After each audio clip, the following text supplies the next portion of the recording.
Bismillahirrahmanirrahim. Ya, berasbab dari pembakaran Panji Hitam di Garut, maka dunia pun bangkit. Di Mesir bangkit, di Tunisia, Belanda, Jerman, Belgia, Australia, bahkan negara Rusia pun tidak ridho, umat Islam di sana tidak ridho Panji Tauhid kita dibakar oleh mereka. Maka tidak salah kalau negara kita sekarang lagi dipanasi bikin seperti ini. Kenapa demikian Bapak Ibu sekalian? Karena tinggal dengan negara kita ini yang belum dipilih Allah memimpin kebangkitan Islam. Maka tidak salah negara kita dipecah-pecah Bapak Ibu. Lihat siapa yang menguasai Pulau Sumatera, Eropa. Siapa yang menguasai Kalimantan dan Sulawesi, negara tirai bambu. Dan Amerika akan mengambil Papua. Yang tersisa tinggal Pulau Jawa. Bapak Ibu, Allahu Akbar.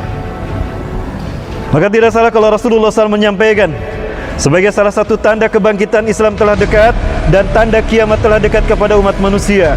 Beliau menegaskan bahwa umatnya nanti akan berperang dengan satu bangsa. Tapi mohon tolong dimatikan dulu. Atau nggak apa-apa, saya tidak akan menyebutkan negaranya. Rasulullah bersabda, La taqumu sa'atu hatta tuqatilu qauman. Tidak akan terjadi hari kiamat sehingga kalian akan berperang dengan satu bangsa. Sigorul ayun, mata mereka sipit, juluduhum ahmar, kulit mereka merah, zungfal unuf, hidung mereka pesek, wajuhum kal majadil mutraqah, dan wajah mereka lebar seperti tameng yang terbelah. Bangsa mana? Sudah hadir mereka di tanah air kita? Berarti mereka lah, kitalah sebetulnya yang sedang Allah uji. Hadirnya mereka di tanah air kita merupakan fit and proper test, uji kelayakan dari Allah. Pantaskah kita menjadi pasukan yang ketiga, pembebas Masjidil Aqsa? Tapi demi Allah, jangan pernah meremehkan kami Bapak Ibu tadi. Maka saya yakin ketika nanti ada penghinaan dan umat Islam chaos di Indonesia, maka saya yakin dua Panji Hitam ini akan datang, dua Taifah ini akan hadir di tanah air kita, Ahlu Syam dan Ahlu Khurasan. Allahu Akbar.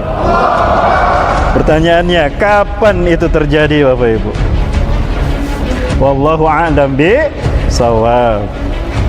Kita hitung bareng-bareng ya Bapak Ibu, ini bukan meramal, tidak, nauzubillah. Apa yang terjadi hak Allah. Masya Allahu kan, wa malam yasha lam yakun, wala haula wala quwata illa billahil azim. Namun apa yang terjadi sekali dari kehendak Allah. Namun kita harus bersiap-siap untuk menyambut itu. Bapak Ibu yang dirahmati Allah Subhanahu wa taala. Kenapa Dr. Basam Nahajarar membuat ini, buku ini dengan berjudul begini? Beliau membukukan tulisannya di pengasingan di Al-Jazair kalau tidak salah. Yang pertama, beliau berdasarkan 4 klausul. Yang pertama, pada tanggal 15 Mei 1948, kita tahu Yahudi memproklamirkan berdirinya negara Israel di tanah Palestina. Mereka merebut West Bank dari umat Islam Palestina. 11 provinsi Palestina mereka kuasai, tinggal 1 Gaza yang belum mereka kuasai. Yang kedua, pada saat itu seorang wanita tua Yahudi menangis dan masuk ke rumah penyair Irak yang bernama Muhammad Ahmad Ar-Rashid. Dia ditanya sama Ahmad Ar-Rashid ini oleh penyair Irak, "Ya Jiddah, limada tabkin? Afala takun liqaumika baladun?" Hei nenek, kenapa engkau menangis? Bukankah hari ini bangsamu punya negara, punya tanah air? Apa kata nenek ini? Betul, hari ini negara bangsa kami punya tanah air, punya negara. Tapi demi Tuhan, berdasarkan kitab Taurat, bangsa ini tidak akan pernah lama menikmati kemerdekaannya kecuali hanya 76 tahun saja. Itu cerita si nenek itu. Ya, Ar-Rashid bertemu dengan penulis buku ini. Maka kemudian nenek itu pun tahu, ya, penulis buku ini pun tahu siapa nenek itu. Dan Bapak Ibu kita hitung, 15 Mei 1948 bertepatan dengan tahun 1367 Hijriah. 1367 tambah 76 hasilnya 1443. Sekarang tahun 1443. Bahkan di tahun Hijriah ini mereka akan hancur. Wallahu a'lam bishawab.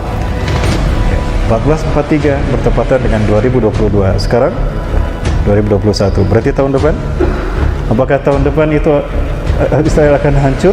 Apakah tahun depan Taliban berhasil mengalahkan Israel?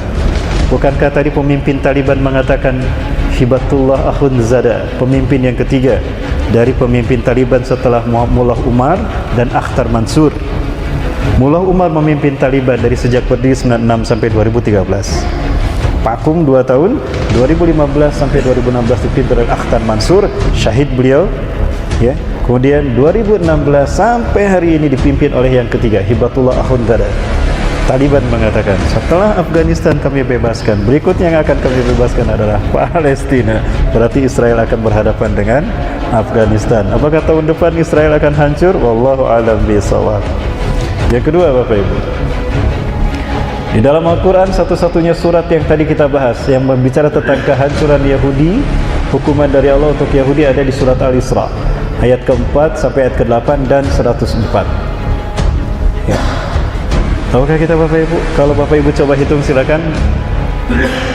Dengan rumus isim fi'il huruf, 3 kalimat ini, 3 kata ini, kalau Bapak hitung dari ayat ke-4 sampai ayat ke-104, maka ayat ini, surat ini tersusun atas 1443 kata.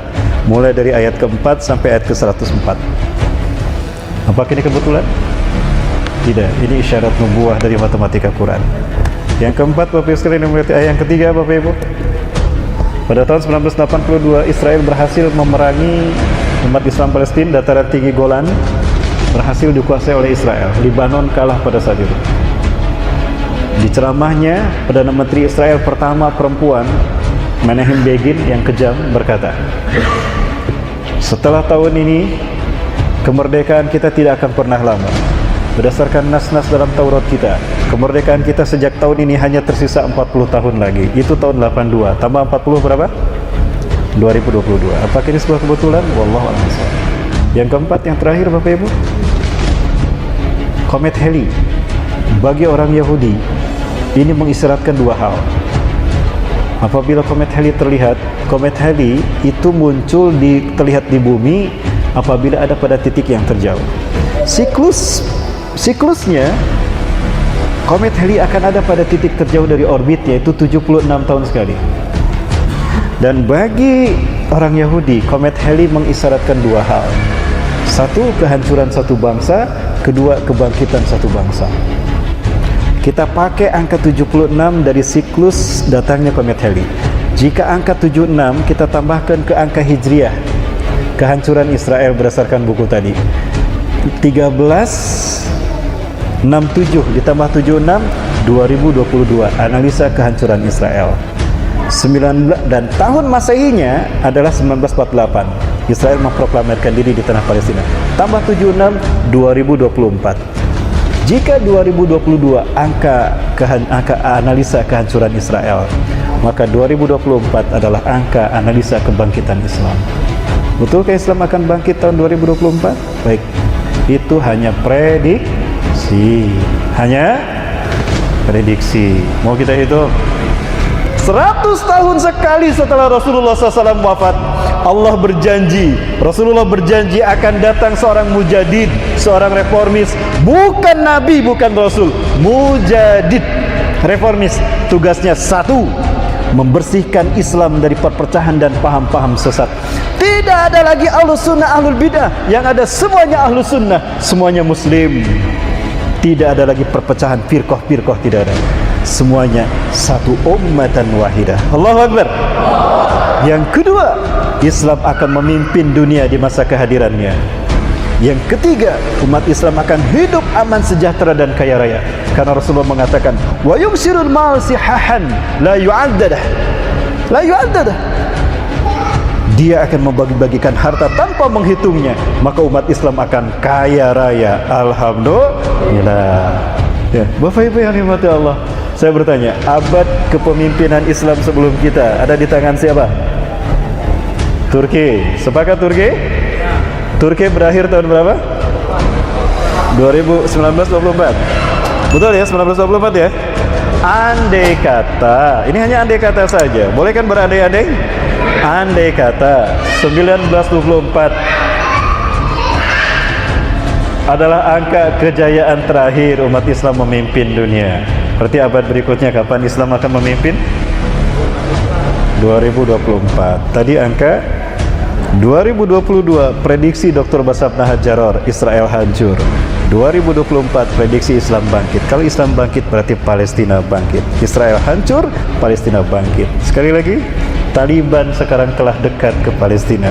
Karena sekarang yang dipersiapkan Taliban adalah merebut Palestina dari Israel. Apakah tahun depan Palestina akan direbut Israel? Wallahu a'lam bishawab.